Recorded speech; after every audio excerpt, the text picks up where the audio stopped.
অঙ্গীকার করেছিলেন আর কলম খাবেন না তিনি, কিন্তু কথা রাখেননি। এবার কলম তো খেয়েছেনই, সাথে খেয়েছেন বিশাল সাইজের লম্বা লোহার সূচ। মোতালেবের পেট থেকে বের করা হয়েছে তাঁতের কাজে ব্যবহৃত 3টি লোহার মোটা সূচ, একটি লম্বা বাঁশের কাঠি, একটি প্লাস্টিকের বেল্ট ও একটি কলম। এত ধারালো বস্তু কিভাবে মোতালেব গিলেছে তা নিয়ে বিস্ময় প্রকাশ করেন খোদ চিকিৎসক। আগের বারও উনি কলম খেয়েছিল, কিন্তু এবার উনি অনেক ধারালো অস্ত্র যেমন প্লাস্টিক, তারপরে লোহার স্টিক খেয়ে ফেলেছে। গত বছর মে মাসে পেটে তীব্র ব্যথা নিয়ে সিরাজগঞ্জের শহীদ এম মনসুর আলী মেডিকেল কলেজে ভর্তি হন সিরাজগঞ্জের বেলকুচি উপজেলার দৌলতপুর এলাকার মৃত আব্দুর রহিমের বড় ছেলে মোতালেব। সেবার এই মেডিকেল কলেজের চিকিৎসকদের আন্তরিক প্রচেষ্টায় 2 দফা এন্ডোস্কোপিক সার্জারির মাধ্যমে একে একে বের করা হয় 23টি কলম, যা ছিল রীতিমতো বিস্ময়কর। আমি জানি আমি যদি পরবর্তীতে গেলি আমি চিন্তা ভাবনা করছিলাম ওই আমার অপারেশন হয়তো দ্বিতীয় ভাবে কোনো হবে না, তাই না? সেবার এন্ডোস্কোপিক সার্জারির মাধ্যমে 23টি কলম বের করার পর পিকা সিন্ড্রোম নামের মানসিক রোগে আক্রান্ত মোতালেব কলম সহ অন্য কোনো অখাদ্য না খাওয়ার অঙ্গীকার করেছিলেন। ভবিষ্যতে আমার জীবনে কোনোদিন এরকম খাবার ছাড়া অন্য কোনো অখাদ্য খাবার মুখে নেব না। তবে প্রতিজ্ঞা রাখেননি বিরল মানসিক রোগে আক্রান্ত মোতালেব। তবে এবার তার অবস্থা ছিল আরো ভয়াবহ।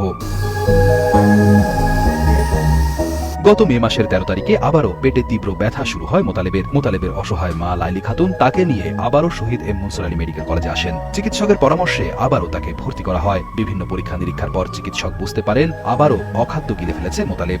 কিন্তু এবার কলম ছাড়াও আরো ধারালো বস্তুর খোঁজ পাওয়া যায় মোতালেবের পেটে।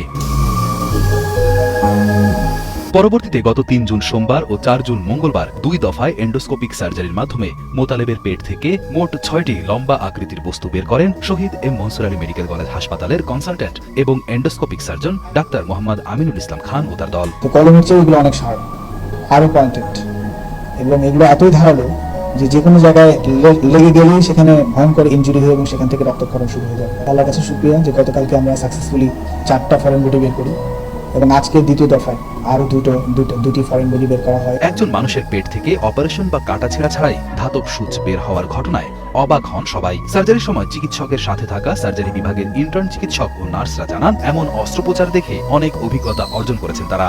এরকম জিনিস সচরাচর ঘটে না, আর আমরা এই ঘটনার সাক্ষী হতে পারছি। আমাদের জন্য অনেক বড় ব্যাপার নিজেদের চোখের সামনে দেখা শিক্ষানবিশ হিসেবে। লোহার এটা মাথা 2 পাশে ধারালো ছিল। এটা পেশেন্টের রিস্ক তো থেকেই থাকে, কোথাও গিয়ে আটকে থাকলে সেটা তো বের করা পসিবল না, কিন্তু স্যার অনেক দক্ষতার সহিত এটা বের করে ফেলছে আলহামদুলিল্লাহ।